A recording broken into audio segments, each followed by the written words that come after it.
Hello all, in this video I'm going to inform the community members of the Allegheny County area in Pittsburgh, Pennsylvania by presenting the viewpoints of the ACHD agency and the Livewell Allegheny community ambassadors on racism within Pittsburgh, Pennsylvania, and how it has affected people's personal relationships, mental health, and physical health to better understand the negative impacts racism has caused our economy in the 21st century and methods we may be able to implement to improve employees' overall health. The primary stakeholder I will be focusing on is the ACHD agency, as it oversees all of Allegheny County. As for my other stakeholders, the Livewell Allegheny community ambassadors will allow me to connect my project to the likes of the Allegheny community. I will also use the experiences of Tanvir Qureshi, an investment banker, as well as facts from Jacksonian Age, Pennsylvania, to help sculpt and support the idea of racism having negative, long-lasting effects on the lives of many citizens, not only within Pittsburgh, Pennsylvania, but also around the world. By informing the community about their ambassadors' opinions and beliefs, I will hopefully be able to focus attention on fixing this problem of racism. Starting off with the first resource I researched, Public Finance and Racism, written by William Gale. I uncovered tools and programs that are able to balance out racism and decrease its effect on mental and physical health in the accounting and finance sectors within Pittsburgh, Pennsylvania, and the ACHD agency. The article states, mainstream public finance analysis has proceeded for decades with virtually no attention to race issues. Paying zero attention to race issues is one of the main reasons why racism is still prominent today. Changes need to be made in people's daily lives. As I stated before, certain tools can help economists understand the disadvantages Black households face today. One policy tool Gale explains in his article is the Pareto Improving Policy. Pareto improvement refers to a situation where an individual or party benefits without causing harm to another individual or party. In terms of racial injustice, this specific policy is used to identify disparities in the distribution of benefits between races. Moving further into my research, Race and Racism in an Elite Post-Colonial Context, Reflections from Investment Banking, written by Ajnes Prasad and Tanvir Qureshi, also applies to the effects racism has on the mental and physical health of employees based out of Pittsburgh, Pennsylvania. It does this by connecting the investment banking sector to racial injustice. Even though it doesn't connect to Pittsburgh, PA specifically, the ideas it produces connect to the ones I am trying to convey and make known to my audience. I want these specific examples of racism causing problems to be publicized and talked about. As stated in the article, status at the firm was most determined by a person's pedigree based specifically on where they had gone to school, their international experience, and their proven track record of success for the firm. The notable exception remained at the highest status senior levels of the organizational hierarchy, a space that was occupied almost exclusively by older white men. While the company notably promotes employees based on how well they perform, it also creates a racial boundary for employees such as Tanvir. When working for the blue-chip European bank, Tanvir not only faced challenges inside the workplace but also outside the workplace. A great example of this found in the article is, but when my colleagues and I went out after work, blowing off steam after long hours in the office, I found that I would suddenly become invisible. Women, especially local Chinese women, would smell onions upon seeing me. I started to feel bad about myself and started avoiding socializing at certain bars and clubs. From my vantage point, parts of Hong Kong had remained colonial, and I was not a desired member of that club. Having the inability to fit in while working in a foreign place is difficult. It is even more difficult and stressful when others mock and make fun of you. The challenges Tanvir faced while working in Hong Kong were difficult to overcome, and showed how racism can affect the mental and physical health of innocent people. While learning from personal experiences and discovering tools and methods that can help improve the mental and physical health of those affected by racism is helpful to truly understand systemic racism in its simplest form, I decided to dig into the origins of systemic racism within the state of Pennsylvania. I did this by researching Poor Justice, Class Crime, and the Courts in Jacksonian-era rural Pennsylvania, which was written by Michael McCoy. This article details how class and the racial identity of people influenced criminal justice outcomes in rural Pennsylvania during the Jacksonian age. This resource sets a foundation of systemic racial inequality in the state of PA and how it negatively impacts the lives of certain individuals. The article provides a basis for where all systemic racism originated from. By understanding that racism is the prejudice, discrimination, or antagonism by an individual, community, or institution against a person or people based on their membership in a particular racial or ethnic group, typically one that is a minority or marginalized, we can understand people of any color or race can be susceptible to acts of racism so long as they are part of a minority group. The last resource I used in my research is Instituting Racial Equity, the Allegheny County Racial and Ethnic Approaches to Community Health Initiative, written by Mendez Dara and others. This resource directly connects to my introduction and thesis by examining how the Live Well Allegheny Initiative used anti-racism training, coalition building with community partners, and tools like equity statements, theory of change, and equity audits to shift organizational norms in 6 predominantly Black communities.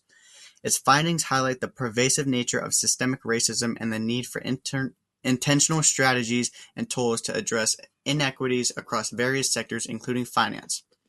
It also introduces the primary stakeholder, the ACHD agency, as well as a secondary stakeholder, the Live Well community ambassadors. Not only does it provide strategies and tools, but it also details certain programs that are being implemented to help slow the growth of racism within Pittsburgh, Pennsylvania. The insights it provides also helps us understand racial disparities in many sectors, one of which is finance. In the article, it states Allegheny County has a long history of racial inequity and structural racism that present challenges to this project and to the ongoing work of achieving racial equity in general. By creating policies and implementing certain ideas, we cannot control the way a workforce should look. Creating opportunities for the minorities can not only lead to a well-rounded, diverse culture, but also improve health both physically and mentally. As I stated in the beginning of the video, a primary organization I focused on to provide insight into my topic is the ACHD agency. The ACHD agency has a substantial interest in the effects racism has on employees located in Pittsburgh, Pennsylvania. This is due to the major part the agency plays in the physical and mental health of citizens in the greater Pittsburgh area. This agency is known for dealing with protecting, promoting, and preserving the health and well-being for more than 1.2 million people who all call Allegheny County home. The ACHD offers clinical services including immunization, dentistry, and sexual health resources, as well as programs designed to promote a safer, healthier community for all by focusing on air quality, lead exposure, and other environmental factors that impact residents. The ACHD also regulates mental health, specifically that of colored citizens. The agency is the backbone of Allegheny County. The agency implements health promotion programs, maternal and child health programs, whole home repair programs, the REACH program, as well as many others. All of these programs are created to ensure a better life for all citizens of the greater Pittsburgh area. While the ACHD agency has the biggest interest in the effects of racism within the finance and accounting sectors in Pittsburgh, Pennsylvania, the Live Well Allegheny community ambassadors also have an interest in this topic. The ambassador's interest is much the same as the ACHD agency because both stakeholders care about the well-being of the citizens of Allegheny County. The difference between the two is that the agency can set guidelines, standards, and rules into place, whereas the ambassadors are a select committee of Allegheny County citizens who aim to ensure the mental and physical health of its citizens are meeting quality standards. Even still, the LiveWell community ambassadors create food drives, farmers markets, and other collaboratives to get everybody involved within the community. These collabs ensure all citizens can exercise, eat healthy, make relationships, and care for loved ones. A huge part of these collabs is the effects they can have on employees. Many employees are mistreated and overlooked at work. Working long and hard hours while receiving minimum wage or near it deprives these employees of the necessary time and compensation needed to live healthy lives. As you can see, the health of many citizens in Pittsburgh, Pennsylvania is directly correlated with the type of experiences they have at work. Negative work experiences will most, if not always, correlate with poor health and negative behavior outside of work. Moving away from direct interest in my topic, I also listed Tanvir Qureshi as a stakeholder within my research. While Tanvir does not specifically have a personal interest in the citizens of Pittsburgh, PA, or the ACHD agency and the LiveWell community ambassadors, the reason I mentioned his name is because of his situation. As I mentioned previously, his oppression is a key story when it comes to racism affecting the personal and non-personal lives of many investment bankers, finance majors, accountants, and other business professionals. By learning his story, we are able to pull ideas from his life and implement them into ours. We can implement programs and ways to make sure what happened to him doesn't happen to the people of Pittsburgh, PA, just like the ACHD agency and LiveWell community ambassadors are doing. Tanvir personally experienced others being promoted ahead of him, being made fun of for his differences, and not being respected for the results he produced within his line of work. In turn, his chance to make personal and work relationships was taken away the minute he set foot in the office. He was never given a chance by his peers. The last organization I focused on within my research is the National Tax Association. The National Tax Association has a direct relationship with the oppression of blacks in our society today. Highlighted by Public Finance and Racism, written by William Gill, some tax policies exacerbate income and wealth inequalities because of long-standing discrimination in areas such as housing, education, and employment. For example, certain tax provisions dedicate hundreds of billions of dollars each year to subsidize eligible home ownership costs or retirement savings for taxpayers. However, access to those wealth-building vehicles and sufficient incomes to dedicate towards them is not equally distributed by race due to historical and ongoing inequities. Redlining, restricted covenants, and housing segregation have distressed wealth accumulation and economic security for black households across the National Tax Association, as it comes under scrutiny if these racial disparities are not resolved. Therefore, the association's interest in the effects racism has on business employees as well as monetary policies is considerable. By keeping people from performing certain tasks or promoting others ahead based on skin tone, ethnic background, or social hierarchy, there are many situations where minorities face a disadvantage. While conducting my research, I found cases of racial injustice within the country as well as actions taken by the ACHD and other organizations which are a part of the REACH initiative to help people of color within the city. What we don't realize is the effect these actions have on the mental and physical health of these employees. As I found in the last resource I researched, health problems including diabetes, depression, PTSD, and anxiety are common among people who are neglected by their peers. By reading through my second resource, the article by Ajnesh Prasad and Tanvir Qureshi, I was able to find the connection between racism and personal relationships within the workforce and how employees who face hardships within the workplace can suffer a significant loss of physical and mental motivation to succeed within the company they work for.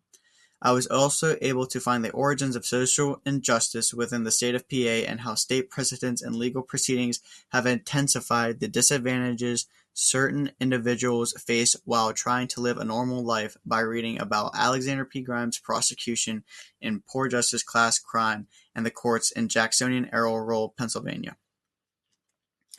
All my research has led me to the conclusion we must act quickly if we want to start seeing things change. We must speak out loud in front of groups so our voices can be heard. The more we keep everything bottled in, the less we are doing for the minorities. We must learn how to live as one. It all starts with the people of Allegheny County. I am calling on you to speak up and take a stand.